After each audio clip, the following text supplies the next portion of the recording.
Welcome to our channel. నేను యజ్ఞమూర్తి. విక్కీ కౌశల్ ఛావా ఇప్పుడు box office దగ్గర, అది కూడా ఇండియన్ బాక్స్ ఆఫీస్ దగ్గర వీర విజృంభణ చేస్తున్నటువంటి సినిమా. ఈ మధ్యకాలంలో బాలీవుడ్ బాక్స్ ఆఫీస్ దగ్గర కుదేలవుతూ వస్తున్న సంగతి మనం అందరం చూస్తూ ఉన్నాం. పెద్ద పెద్ద హీరోల సినిమాలన్నీ కూడా బాక్స్ ఆఫీస్ దగ్గర ఫెయిల్ అవుతూ తీవ్ర నష్టాలకు గురవుతుంది బాలీవుడ్. మరి అలాంటి సమయంలో ఇప్పుడు వచ్చినటువంటి ఛావా సినిమా, అది కూడా విక్కీ కౌశల్ ఇప్పటి వరకు కూడా అతన్ని స్టార్గా మిగతా బాలీవుడ్ జనాలే గుర్తించలేదు. గతంలో అతను చేసినటువంటి ఉరి సినిమాలో అతని నటన అందరికీ నచ్చింది. ఆ సినిమా పెద్ద విజయం సాధించినప్పటికీ కూడా ఒక స్టార్గా అతను ఇప్పటిదాకా గుర్తింపుకు నోచుకోలేదు. కానీ ఇప్పుడు ఛావా సినిమాతోటి అతను స్టార్గా ఎదిగిపోయాడని చెప్పేసి విశ్లేషకులు చెప్తూ ఉన్నారు. లక్ష్మణ్ ఉటేకర్ లుకా చుప్పి అనే సినిమాతోటి డైరెక్టర్గా పరిచయమై వరుసగా 3 హిట్లు సాధించినటువంటి అతను ఇప్పుడు 4వ ప్రయత్నంగా ఛావా అనే సినిమాను రూపొందించాడు. దినేష్ విజన్ ఈ సినిమాని నిర్మించారు. ఈ సినిమా ఛావా అనే ఒక నవల ఆధారంగా రూపొందింది. మరాఠా యోధుడు, అది కూడా ఛత్రపతి శివాజీ కుమారుడైనటువంటి సంభాజీ మహారాజ్ జీవిత గాథని ఒక ఎమోషనల్ రైడ్గా లక్ష్మణ్ ఉటేకర్ తీర్చిదిద్దిన విధానం ప్రేక్షకుల్ని మెస్మరైజ్ చేస్తోందని చెప్పి ఆ బాక్స్ ఆఫీసు ఫలితమే రుజువు చేస్తూ ఉంది. కేవలం 5 అంటే 5 రోజుల్లో భారతదేశంలో 200 కోట్ల గ్రాస్ మైలురాయిని దాటి ఆ క్లబ్లో చేరినటువంటి మొట్టమొదటి విక్కీ కౌశల్ సినిమాగా ఇప్పుడు ఇది రికార్డు పుటల్లోకి ఎక్కింది. వరల్డ్వైడ్గా చూసుకుంటే 240 కోట్ల రూపాయల నెట్ని ఈ సినిమా సాధించింది. ఇక ఇండియా వరకు చూసుకుంటే 5 రోజుల్లో, అంటే మంగళవారం తోటి 171 కోట్ల నెట్ని, అంటే మనం 200 కోట్ల గ్రాస్ అనుకున్నాం, అది అందులో ట్యాక్స్ కనుక తీసేస్తే మిగిలింది ఆ నెట్ ఏదైతుందో అది 171 కోట్లు అని చెప్పేసి ఇప్పుడు ట్రేడ్ వర్గాల వాళ్ళు చెప్తూ ఉన్నాయి. ప్రముఖ బాలీవుడ్ విశ్లేషకులు, ట్రేడ్ పండితుడైనటువంటి తరుణ్ ఆదర్శ్, ఒకసారి ఆయన ట్వీట్ చూస్తే, అంటే ఇక్కడ చూస్తే సోమవారం కూడా 20 కోట్ల రూపాయల పైనే నెట్ని సాధించి ఒక రకంగా చరిత్ర సృష్టించింది ఈ సినిమా. కానీ సోమవారం మించి మంగళవారం ఎక్కువ కలెక్షన్ రావటం ఇక్కడ ఇంకో గమనార్హం అని చెప్పాలి. పైగా బుధవారం, అంటే ఈరోజు మహారాష్ట్రలో ఛత్రపతి శివాజీ జయంతిని ఘనంగా జరుపుకుంటారు. ఈరోజు అక్కడ సెలవు దినం కాబట్టి ఈరోజు ఈ బుధవారం మరింత ఎక్కువ కలెక్షన్స్ రావచ్చు అని, నెట్ కలెక్షన్ పరంగానే ఈరోజు ఆ 200 కోట్ల మార్కుని దాటుతుందని చెప్పేసి వాళ్ళందరూ కూడా భావిస్తూ ఉన్నారు. ఒక్కసారి ఆయన చేసినటువంటి ఈ ట్వీట్ ఒకసారి చూస్తే, Taran Adarsh collecting 20 crore plus on both Monday and Tuesday, అంటే regular working days is a rarity, అంటే వర్కింగ్ డేస్లో 20 కోట్ల రూపాయల పైన నెట్ సాధించడం అనేది చాలా అరుదైనటువంటి విషయం. అది ఛావా అటు సోమవారం సాధించింది, మంగళవారం కూడా సాధించింది. ఇక్కడ చూస్తే అంటే మహారాష్ట్ర జోన్లో చూసుకుంటే ఒక రకంగా చారిత్రాత్మకమైనటువంటి కలెక్షన్ల దిశగా ఈ సినిమా పరుగులు పెడుతూ ఉంది. సో ఇదే ఛత్రపతి శివాజీ మహారాజ్ జయంతి ఈరోజు బుధవారం అని చెప్పేసి ఈయన కూడా రాసుకొచ్చారు. ఈరోజు మరింతగా కలెక్షన్స్ వస్తాయి, ఖచ్చితంగా 200 కోట్ల మార్కు నెట్ కలెక్షన్ని సాధిస్తుంది అని చెప్పేసి ఈయన ఆశాభావం వ్యక్తం చేస్తున్నారు. ఇక్కడ ఒకసారి చూసుకుంటే మన కలెక్షన్స్ కనుక విడుదలైన రోజు 33 కోట్ల పైనే నెట్ కలెక్షన్ సాధించిన ఈ సినిమా మొదటి రోజు, రెండో రోజు ఏకంగా 39 కోట్ల 30 లక్షల రూపాయల నెట్ని సాధించింది. అంటే 6 కోట్ల పైనే ఎక్కువ కలెక్షన్స్ శుక్రవారం కంటే రెండో రోజు ఎక్కువ సాధించింది. ఇంకా మూడో రోజు చూసుకుంటే రెండో రోజు కంటే ఆల్మోస్ట్ 10 కోట్ల రూపాయల పైనే ఎక్కువ కలెక్షన్స్, నెట్ కలెక్షన్ సాధించింది. ఇక అంటే మొదటి రోజుతో పోల్చుకుంటే మూడో రోజు ఎంత ఎక్కువ సాధించో చూడండి. ఆల్మోస్ట్ 16 కోట్ల రూపాయల పైనే మొదటి రోజు కంటే కూడా మూడో రోజు ఎక్కువ కలెక్షన్ సాధించడం అనేది ఒక గొప్ప విశేషంగా చెప్పాలి.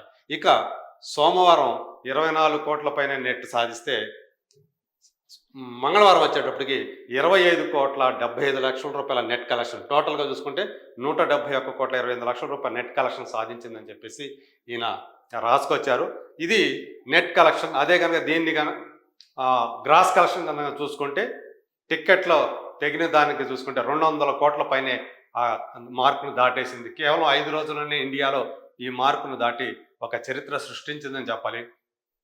పుష్ప 2 తర్వాత మళ్ళీ ఇప్పుడు ఆ ఆ స్థాయి విజయాన్ని అందుకునే దిశగా ఛావా ఇండియాలో దూసుకుపోతూ ఉంది.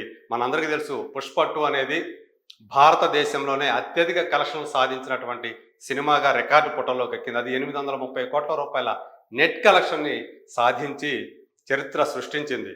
సో దానికి సెకండ్ పొజిషన్లో ఉన్నటువంటి జవాన్ సినిమాకి ఆల్మోస్ట్ 200 కోట్ల రూపాయల తేడా ఉంది. అది 630 640 కోట్ల దగ్గరను జవాన్ సినిమా కలెక్ట్ చేస్తే స్త్రీ 2 సినిమా 630 కోట్ల రూపాయల దాకా అది నెట్ కలెక్షన్ సాధించింది ఇండియా వరకు చూసుకుంటే.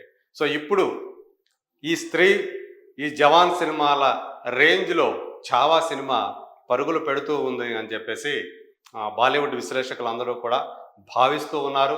సో మొదటి వారం పూర్తయ్యే టైంకి అందులో కనీసం సగం ఈజీగా 50%, అంటే స్త్రీలో 50%ని ఈజీగా సాధించే అవకాశాలు ఉన్నాయని చెప్పేసి అందరూ కూడా నమ్ముతూ ఉన్నారు. మరి 2 వారాలు 3 వారాల్లో సో ఇది కూడా టాప్ 5 గ్రాసర్స్లో నిలిచే అవకాశం ఉందని చెప్పేసి నమ్ముతూ ఉన్నారు. సో మొత్తానికి సంభాజీ మహారాజ్ పాత్రలో విక్కీ కౌశల్ ఒదిగిపోయిన తీరు, అందులో కుదురుకున్నటువంటి తీరు సో అందరినీ కూడా అబ్బురపరుస్తుందనే చెప్పాలి. సో ఆ పాత్ర కోసం, సంభాజీ పాత్ర కోసం అతను 100 కిలోల బరువు పెరిగాడు. అతను మొత్తం టోటల్గా అంటే రోజుకి 8 సార్లు భోజనం చేసి అలాగే కసరత్తులు చేసి అలా చాలా ఫిట్గా తయారయ్యాడు. ఎందుకంటే ఒక సింహంతో పోరాడే సన్నివేశం ఉంటుంది. అలాగే తనని అనేక వందల మంది సైనికులు తనని బంధించడానికి వచ్చినప్పుడు వాళ్ళతో తలపడే సీన్లో అతని వీరత్వం కనిపించాలి. అందుకు తగ్గట్లుగా దేహ దారుఢ్యాన్ని పెంచుకోవడానికి అతను 13 నెలల పాటు నిరంతరం శ్రమించాడు ఈ సినిమా చేయటానికి ముందు. అందులో 4 నెలల పాటు కత్తి యుద్ధం నేర్చుకున్నాడు, కత్తి స్వాము, కర్రసాము, అలా యుద్ధ విద్యలన్నీ కూడా అతను నేర్చుకొని ఈ పాత్ర కోసం చాలా హోంవర్క్ చేసి ప్రిపేర్ అయ్యాడు. అంటే పాత్ర కోసం విక్కీ కౌశల్ ఎంత కష్టమైనా పడతానని చెప్పేసి గతంలోనే ఉరి అనే సినిమాలోనే ఆయన ఆ సైనికుడు పాత్ర చేసేటప్పుడే ఆయన అందరికీ కూడా తెలియజేశాడు. ఇప్పుడు ఈ పాత్ర కోసం దానికి మించి రెట్టింపు కష్టపడ్డాడు. సో ఆ క్లైమాక్స్ సీన్లో కంట తడిపెట్టని భావోద్వేగానికి గురవని ప్రేక్షకులు ఒక్కరంటే ఒక్కరు కూడా లేరు అంటే అతిశయోక్తి కాదు. సో అతన్ని హింసిస్తూ ఔరంగజేబు అతన్ని మతం మార్చుకుంటే, ఇస్లాం మతంలోకి మారితే నీకు ప్రాణభిక్ష పెడతానంటే నాకు నా మతం ముఖ్యం, నా ధర్మమే ముఖ్యం అని చెప్పి నేను మతం మారను అని చెప్పేసి తన కళ్ళు పీకిన, తన నాలుక కోసిన చెల్లించకుండా తన కట్టుబడినటువంటి ఆ ధర్మం ఏదైతే ఉందో దానికోసం నిలబడినటువంటి గొప్ప మరాఠా యోధునిగా ఆ సంభాజీ ఆ పాత్ర తెరపై కనిపించిన తీరు, దాన్ని విక్కీ కౌశల్ ప్రదర్శించిన తీరు ప్రేక్షకులందరినీ కూడా కదిలిస్తుంది. కాబట్టి ఈరోజు అంత గొప్ప కలెక్షన్లు వస్తున్నాయని చెప్పేసి చెప్పుకోవాలి.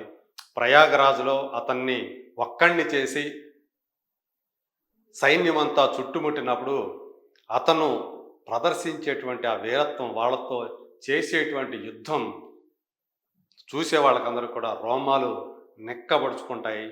సో కుర్చీల మీద, మునివేళ్ల మీద కూర్చుంటారు అందరూ కూడా. అంత గొప్పగా ఆ సన్నివేశాన్ని లక్ష్మణ్ ఉటేకర్ తెరపై తీసుకొచ్చాడు. సో అక్కడ అతను ప్రదర్శించేటువంటి ఆ వీరత్వం ఏదైతుందో విక్కీ కౌశల్, నిజంగా ఈ సినిమా చూసిన వాళ్ళకి సంభాజీ మహారాజ్ పాత్ర విక్కీ కౌశల్ కోసం మాత్రమే పుట్టింది అని అనిపిస్తే అందులో ఏ మాత్రం అతిశయోక్తి కానీ తప్పు కానీ ఉండదు. సో ఆ పాత్రలో మరొకరిని కూడా ఊహించుకోలేం. అలాగే ఔరంగజేబుగా అక్షయ్ ఖన్నా. నిజానికి ఆ పాత్ర కోసం మొదట సంప్రదించింది అనిల్ కపూర్‌ని. కానీ ఆయన సందేహిస్తే అక్షయ్ ఖన్నా ఆ పాత్రని స్వీకరించాడు. సంభాషణల కంటే కళ్ళతోటే ఎక్కువ క్రూరత్వాన్ని ప్రదర్శించేటువంటి ఆ పాత్రలో అక్షయ్ ఖన్నా కూడా, వినోద్ ఖన్నా కుమారుడు. అతను కూడా ఆ పాత్రలో రాణించిన తీరు అమోఘం అని చెప్పాలి. అలాగే 'సంభాజీ మహారాజ్' భార్య యేసుబాయి క్యారెక్టర్‌లో రష్మిక మందన్న నటన కూడా ఈ సినిమాకి అదనపు ఆకర్షణ. ఇక ఏఆర్ రెహమాన్ మ్యూజిక్, ఆ ఎమోషనల్ సీన్స్‌లో, ఆ పోరాట సన్నివేశాల్లో ఆయన అందించినటువంటి బ్యాక్‌గ్రౌండ్ స్కోర్ ఏదైతే ఉందో, అది ఆ సన్నివేశాలన్నింటినీ కూడా ఎలివేట్ చేసి ఈ సినిమా ఎంత గొప్పగా రావటానికి దోహదం చేసిందని చెప్పాలి. విక్కీ కౌశల్, అక్షయ్ ఖన్నా నటన, అలాగే రెహమాన్ మ్యూజిక్, లక్ష్మణ్ ఉటేకర్ దర్శకత్వ ప్రతిభ, అలాగే దినేష్ విజయ్ నిర్మాణ విలువలు కలిసి ఈరోజు ఛావాకి ఇంత గొప్ప విజయాన్ని సాధించి పెట్టాయని చెప్పాలి. రాబోయే రోజుల్లో ఈ సినిమా ఇంకెన్ని రికార్డు సృష్టిస్తుందో, భారతీయ చలనచిత్ర చరిత్రలో ఎలాంటి చరిత్రకి కారణమవుతుందో let us wait and see.